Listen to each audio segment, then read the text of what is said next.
у нас за бортом. Вот так вот серенько все, прохладненько, свежо. Идет дождик с утра. Хотела в сад поехать, но теперь вот не поедешь в сад.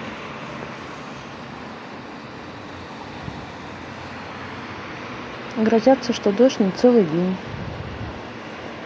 А хотелось так в сад с ничего и уехать.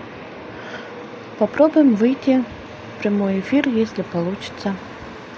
Почитаем с вами стихи, немножко разрядим обстановку. Ну куда вот пойдешь? Вон как все заволокло.